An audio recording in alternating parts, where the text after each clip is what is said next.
What's going on, everybody? I understand if anybody didn't keep up with the news or if they already did. I just want to put my 2 cents over to the matter. Three-time All-Star Donovan and what is he? A 2018 dunk contest champion. Donovan Mitchell just got traded to the Cleveland Cavaliers, sending Larry Markkinen, rookie Oche Okoboji, and Colin Sexton, and three protected first round picks of the 2025, 2027, and 2029 year, and swap two picks involved in the 2026 2028.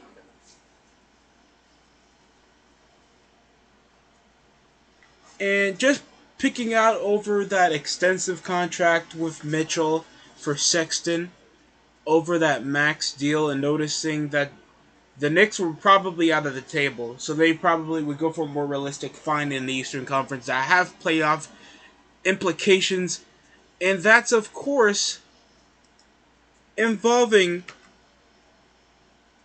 the Cleveland Cavaliers.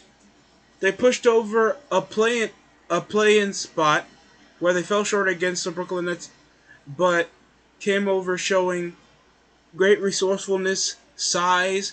Just Sexton's production has declined over the past couple of years that he couldn't produce. I just thought he was like a B minus on. I thought he was like a B minus De'Aaron Fox without playmaking ability and the speed.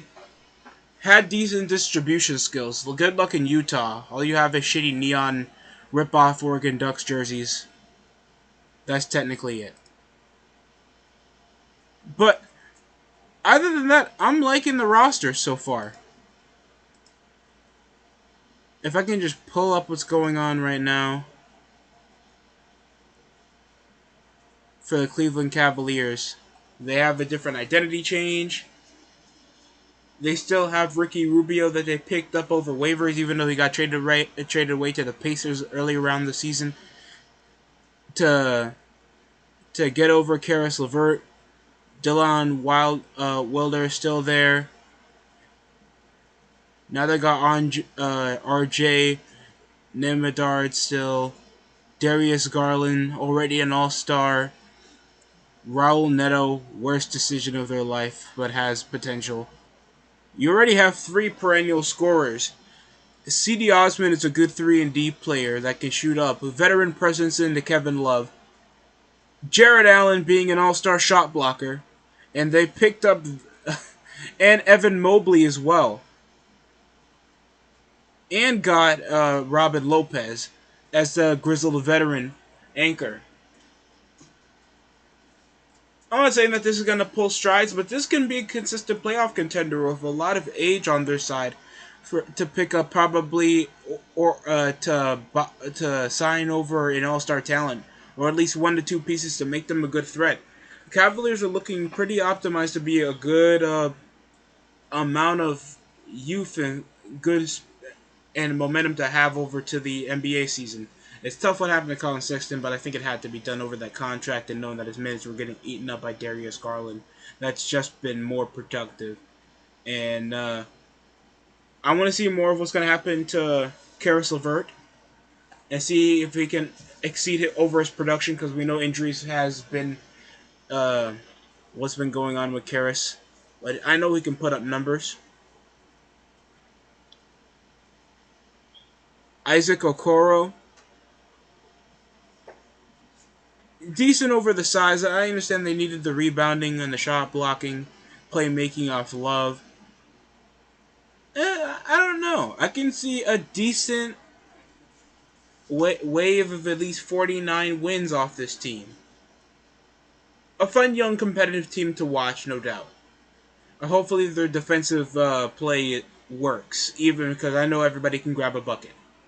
And shot blocking is a must. They just need to be disciplined because we know how young teams, the Magic, Pistons, just don't know how to set aside over, not backpedaling when they're spread over to the overuse of zone defense and it ends up like pissing around and they come up losing games that they could have won if they just didn't mess up over transition.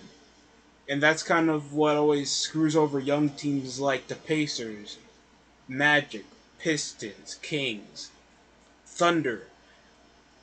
But besides that, I feel like this was the best option for Donovan Mitchell. It was either the Knicks boomer bust over a contract extension. I think RJ Barrett contract extension had to be done. Besides that, I thought he was going to go to the Kings.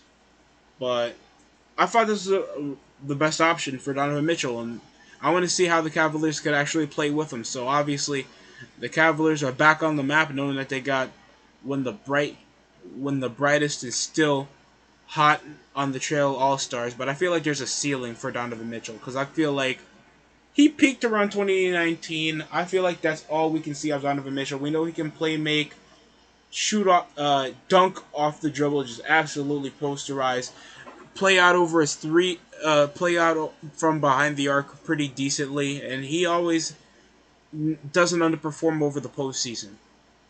Like this guy will play out, but I feel like his hero ball will be like the unbecoming of him. Like a very promising player Donovan Mitchell is, but I think I already got the gist. That's it for me. Thanks for watching the DST show. We'll be back probably around Saturday, knowing that we're gonna be in a different country for the pay-per-view, so I get to stream at 1 o'clock. Other than this, that's the most news I have. Thanks for watching. Subscribe, like, and share if you guys find this content good.